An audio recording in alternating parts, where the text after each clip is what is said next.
Salve a tutti ragazzi, vostro Lee, eccoci con la scatola contenente la tastiera, dove tutto intorno troviamo come sempre varie immagini e informazioni. Nella parte posteriore possiamo vedere un'immagine della tastiera e tutto intorno varie caratteristiche in varie lingue, mentre nella parte frontale abbiamo un'immagine della tastiera e tutto intorno vari loghi e caratteristiche. Passiamo adesso all'unboxing.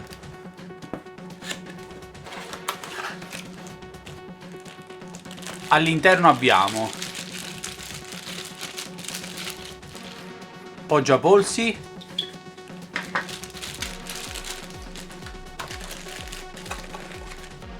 keycaps texturizzati e gancio per rimuovere i keycaps,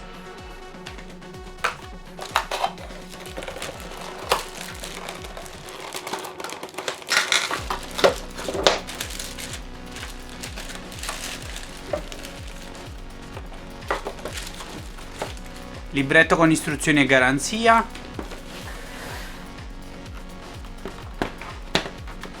e ovviamente la tastiera. Vediamo alcune specifiche: dimensioni: larghezza 448 mm, altezza 170 senza poggiapolsi, 220 con poggiapolsi, spessore 40 mm, peso 1,3 kg circa. Tastiera full size con 105 tasti, dove alcuni verranno trasformati in tasti per il controllo multimediale e abbiamo due ulteriori tasti per blocco tastiera e controllo intensità di illuminazione. Tastiera meccanica con anti-ghosting e key rollover, quindi possiamo premere tanti tasti contemporaneamente. Connessione tramite cavo non rivestito lungo 1,80 m con due connettori USB, materiali plastica ABS per tasti e struttura e poggiapolsi. Infine abbiamo il software scaricabile dal sito ufficiale che esamineremo tra poco, che ci permetterà di configurare vari aspetti della tastiera. Nella parte superiore abbiamo la parte funzionale della tastiera, ovvero i tasti. Tutti i tasti sono meccanici, quindi offrono, grazie al polling rate di 1000 Hz, un tempo di risposta di 1 millisecondo e quando digitiamo qualcosa potremo ascoltare il classico click delle meccaniche, anche se in questo caso in maniera ridotta grazie agli switch silent. Nella parte superiore, sui tasti F, abbiamo varie funzioni attivabili tenendo premuto il tasto Fn. Nel dettaglio abbiamo muto, abbassa e alza il volume, stop, indietro, play pausa e avanti. In alto a destra abbiamo i tasti che serviranno per regolare l'intensità dell'illuminazione e per bloccare il tasto Windows. In questo modo, ad esempio, mentre giochiamo non rischieremo di richiamare il menu start e tornare al desktop. Nel dettaglio i livelli di illuminazione sono spenta, bassa, media, alta. Vediamo adesso come sostituire i keycaps. È molto semplice. Prendiamo il gancio ed ecco qui. Tasto sostitutivo, poggiamo e premiamo. Sotto i tasti infine possiamo vedere gli switch RGB CRMX Silent. Nella parte posteriore possiamo vedere ai quattro angoli dei gommini antiscivolo, due piedini che serviranno per sollevare la tastiera e due fori che ci permetteranno di agganciare il poggiapolsi. Si aggancia in questo modo.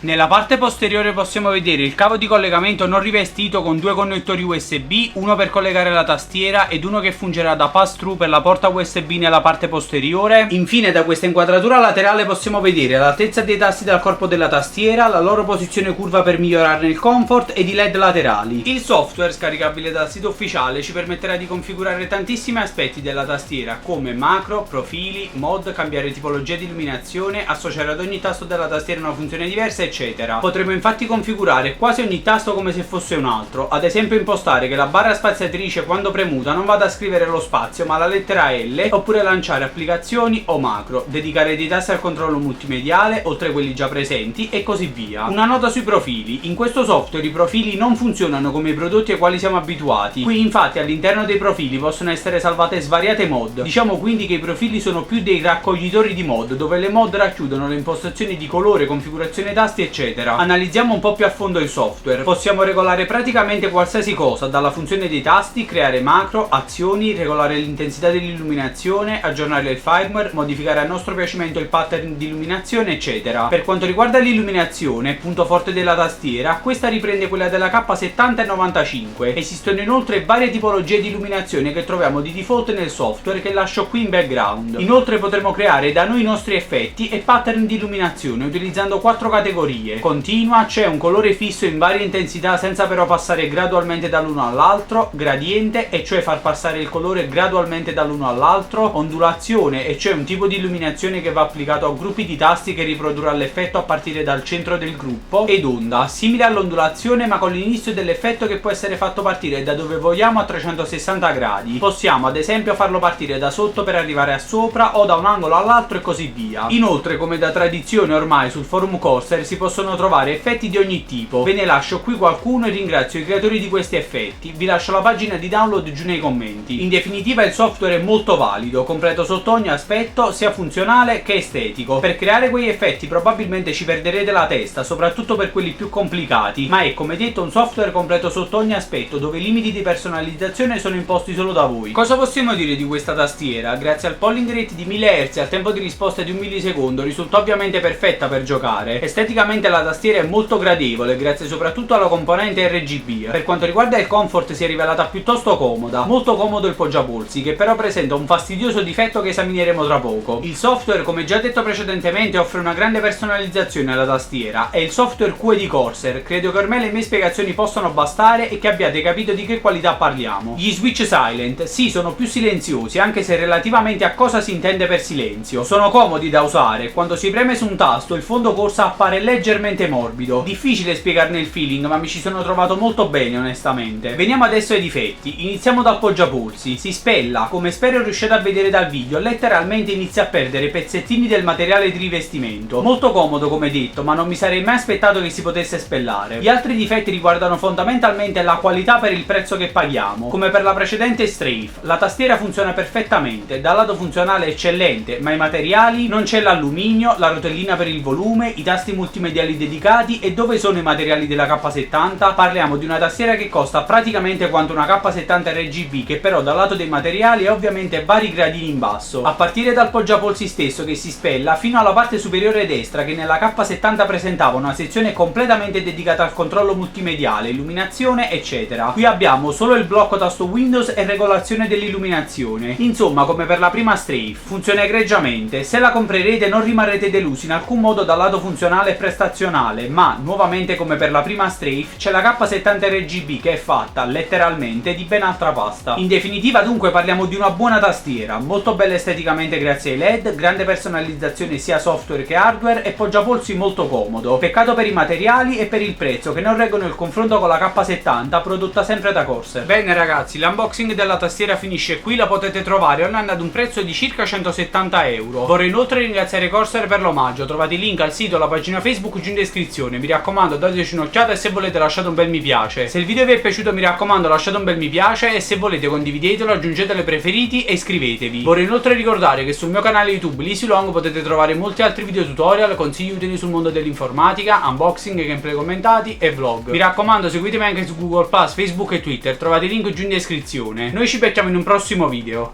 Bye bye!